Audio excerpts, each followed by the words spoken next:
आप देख रहे हैं जैसा इसमें आपने अभी पढ़ा कि किस प्रकार ज्वालामुखी फूटता है। हमारी पृथ्वी इस तरह से बहुत सारी लेयर्स होती है, इसमें आपने पढ़ा है, जिसमें आप देखते हैं नीचे है, फिर सीमा है, सियाल है और ये अर्थ क्रस्ट है। जहाँ भी अर्थ क्रस्ट कमजोर होती है वो पपड़ी फूटकर यहाँ से वेव्स के माध्यम से बाहर निकल आती है। पृथ्वी के अंदर का मैग्मा ये वाले हिस्से को कहते हैं, इसे मैंटल कहते हैं। ये वाला हिस्सा जो सेकेंड लेयर है आपका, और फर्स्ट और सेकेंड लेयर मिलकर मैंटल बनते हैं। इस हिस्से को हम मैग्मा प्रकोष्ठ कहते हैं, जिसमें मैग्मा भरा होता है।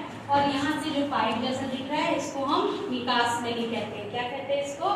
निकास नली नाम से जानते हैं।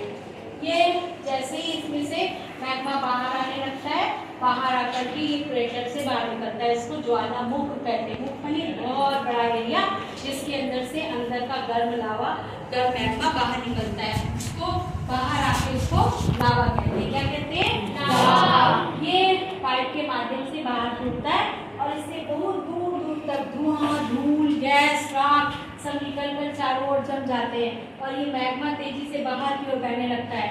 जब ये बाहर आ जाता है, ठंडा हो जाता है, तो इसको लावा कहते हैं। और ये सब लावा जम करके पर्वत, पठार और मैदान का निर्माण करते हैं, इसीलिए इसे ज्वालामुखी को निर्माणकारी शक्तियाँ कहते हैं। इसको क्रेटर कहते हैं और ये निकास नली है। इसके अंदर जब मैग्मा ठंडा होकर जम जाता है तो ये अंतर्जनित ग्रेनाइट आग्नेय शैल बनती है और बाहर जम जाता है तो दूसरी शैल बनती है जिसको हम बेसाल्ट कहते हैं, ठंडी होकर के।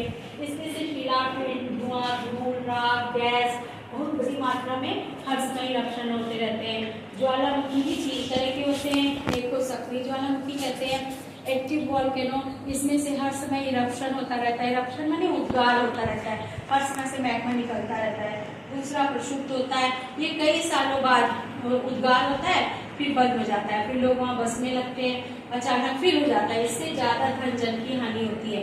इससे तो पता है कि लोगों को हर समय होगा, इसलिए दूर रहते हैं, लेकिन इसमें सबसे ज्यादा हानि होती है। और ये सुषुप्त है, जो एक बार उद्गार हुआ उसके बाद फिर कभी नहीं हुआ, जैसे अफ्रीका का कोर सुल्ताना, ठीक है।